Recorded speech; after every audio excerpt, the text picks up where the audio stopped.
Eksponentvõrratus on võrratus, mille muutuja on ainult astendajas. Ja nende lahendamisel kehtib põhimõtteliselt ainult üks põhimõte, mis on see, et me tahame teisendada selle võrratuseks, mille pooled on ühe ja sama arvu astmed ja siis me saame jätta ära need arvud ja siis ainult astmetega tegeleda. Ja saame tavalise nii-öelda võrratuse ja sellega saame tegeleda nii nagu alati väga loogiliselt. Aga seal on üks aga, mis on see, et kui me kui alus, mille me ära jätame, on ühest väiksem, tuleb ümber pöörata see vastav võrratuse märk. Ehk kui ärajäetav alus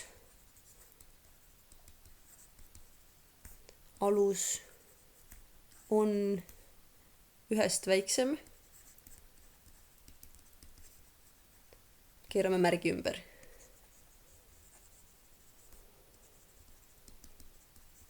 Ehk siis selle nii-öelda võrratuse märgi ümber. Ja, aga teeme paar näidet ka ja vaatame, kuidas see käib.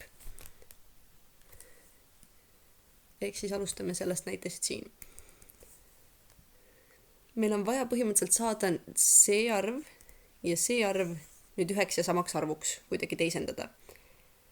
Mis arv võiks olla, on minu meelest 2, sellepärast et 4, see on sama, mis 2 astmes 2 ja 1 kahendik on sama, mis 2 astmes -1.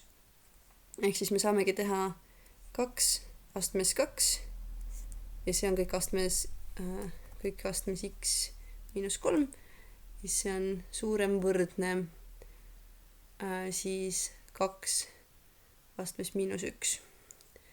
Ja nüüd siin on see põhimõte, on ju, et kui meil on see arv ja see astendaja siin, siis me need korrutame. Ehk siis me saame 2 astmes 2 korda x ehk siis 2x miinus 2 korda 3 ehk siis 6. Ja siis see on suurem võrdne 2 astmes -1. Nüüd, mis me saame teha, on põhimõtteliselt lihtsalt see, et me jätame need ära. Ehk siis me saame 2x ehk mitte astmes x, vaid 2x miinus 6 on suurem võrdne -1. Nüüd me lihtsalt lahendame seda nagu tavalist võrratust, ehk siis me saame mingi asjad ühele poole või teisele poole viia, ehk siis me saame 2x on suurem võrdne, viime selle 6 teisele poole 5. Ja nüüd jagame 2-ga, ehk siis x on suurem võrdne 2,5. Ja see on nii lihtne kui see. Jah, nii lihtne see ongi. Ja nüüd seda saab kontrollida ka, kui tahta, et saab selle vastavalt siis siia x-i asemele asendada. Siis vaadata, kas tuleb sama vastus. Ma praegu ei viitsi, aga põhimõtteliselt selleks, et vigu kontrollida, vaadata, et vigu ei oleks, saab niimoodi teha. Võtame järgmise. Nüüd meil on siin 1/3 astmes -4x pluss 5 on väiksem kui 1/27. Nüüd me peame põhimõtteliselt jälle tegema selle 1/3 ja selle 1/27 samaks arvuks teisendama kuidagi, et me saaksime need ära jätta. Mis me saame teha, on see, et 1/27 on ju sama, mis 1/3 astmes 3, ehk siis 1/3, teeme rohelisega, 1/3 astmes -4x pluss 5 ja siis siia poole tuleb 1/3 astmes 3. Ja nüüd me saame need sisuliselt ära jätta. Aga nüüd tuleb see ettevaatuse koht, on ju. Kui ärajäetav alus on ühest väiksem, keerame märgi ümber. Meil on siin see märk. Nüüd me peame selle ümber keerama. Ehk siis me kirjutame nüüd -4x pluss 5, keerame märgi ümber, on siis vastavalt 3 või suurem 3. Ja nüüd jätkame sellega siis. Nagu ta oleks tavaline mingisugune võrratus. Ehk siis -4x on suurem kui siis -2. Jagame -4-ga. Nüüd siin on oluline see, et kui me jagame negatiivse arvuga, siis see võrratuse märk jälle muudab poolt, ehk siis x on väiksem kui vastavalt siis 1/2. Nii, ja seda saab samamoodi kontrollida niimoodi, et kui asendada see x-i väärtus siia x-i asemele, aga ma praegu ei viitsi ja see on lihtsalt selleks, et vaadata, et vigu ei tule. Näiteks eksamil tasub alati kontrollida, kas või kalkulaatoriga lihtsalt selleks, et näha, et see punkt ei kaota.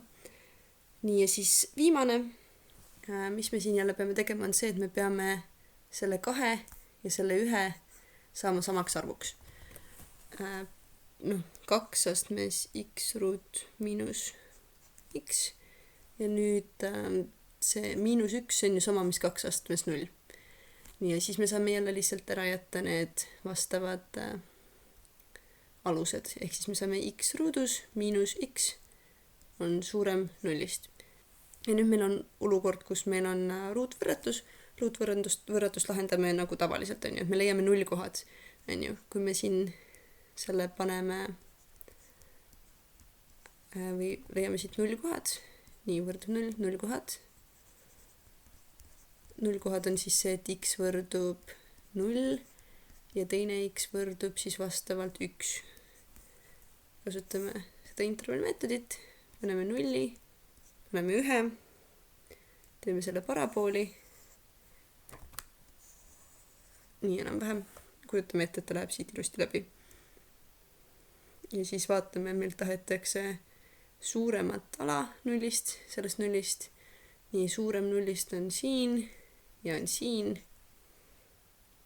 Ehk siis me saame öelda, et x kuulub hulka miinus lõpmatusest 0-ni ja 1-st pluss lõpmatusse. Ja samamoodi saab seda kontrollida niimoodi, et asetada või asendada siia. Ja siis see on üldpõhimõte, kuidas eksponentvõrratust saab lahendada.